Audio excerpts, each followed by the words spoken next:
This does now mean that the people who have been told they would get visas are now here. Well, it's obviously very good news for thousands of people, both those, most importantly, fleeing the conflict in Russia, who've been able to come, but also, of course, the family members that they've been able to join who'll be worried about them.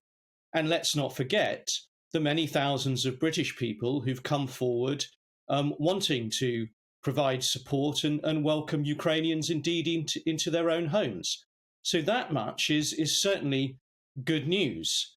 The schemes, however, themselves continue to be slow and ineffective for the great majority of Ukrainian refugees, as the latest data continues to show.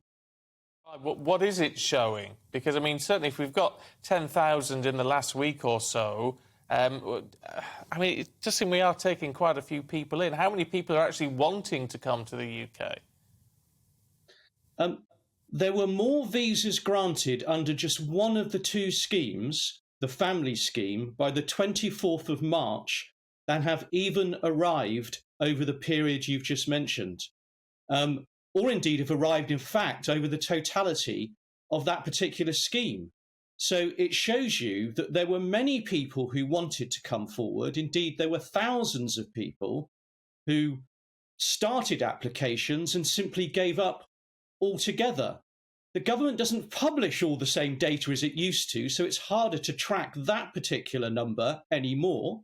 But it's quite clear that tens of thousands of people who had family here or who had people who were open to receiving them have not been able to make it through these schemes. Able to put your finger on exactly what is holding things up? Is it bureaucracy? Is it the fact that, I don't know, people aren't working from their offices, or they're not processing things in the right way? What's going on? I think you have to look to ministers. I mean, yes, there is a complete bureaucracy about the scheme. That is undoubtedly true.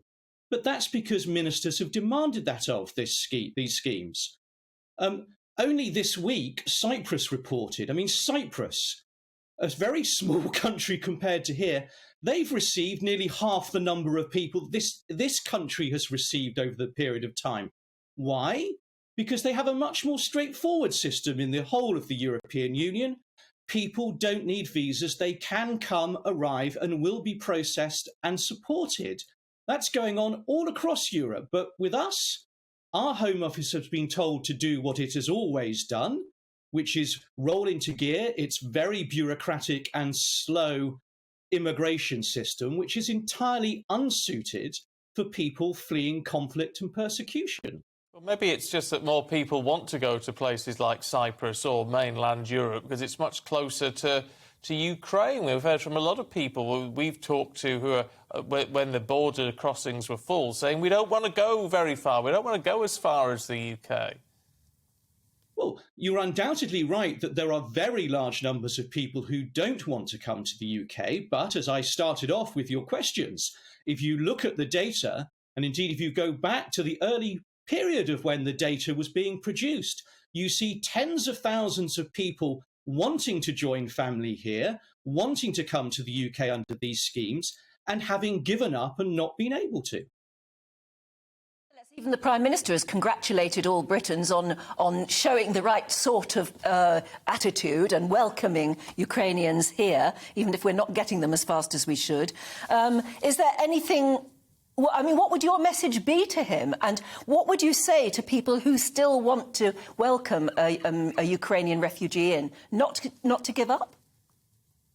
Well, yes, don't give up. But what I would say to him is back those British people who he quite rightly praises for their generosity and welcome, and change the fact that we have an immigration and asylum scheme that is geared up to prevent people arriving, and actually use this capacity to create a system so that people who do have to flee conflict and persecution in Ukraine, in other places too, can find a place of safety here rather than the obstructive systems that we have at the moment. I mean, the problem is, though, I mean, and I know it's what a lot of people watching will be thinking, not everyone, but we don't want to provide a place of safety for everyone. We want to provide a temporary place of safety for people, not a permanent one?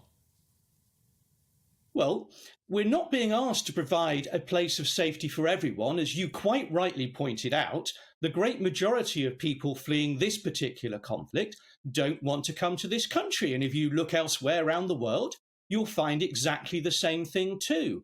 Do some people turn out to need permanent places of safety? It's certainly true that many do, because sadly, many of the conflicts around the world don't resolve and many of the repressive regimes continue to be in power. But why should other countries provide permanent hosts to huge numbers of populations of refugees when this country provides places for so few? We should share responsibility with others. That would be a great help, not just to the refugees themselves. Actually, it would be a great help to the international system, including ensuring that more people can come to this country by safe, managed routes, rather than the more chaotic and indeed exploited journeys that we so much see. Welcome to the GB News YouTube channel. You can watch us live 24 hours a day, catch up on your favourite shows and join in the conversation in the comments below. Don't forget to subscribe and you'll never miss any of our exclusive content.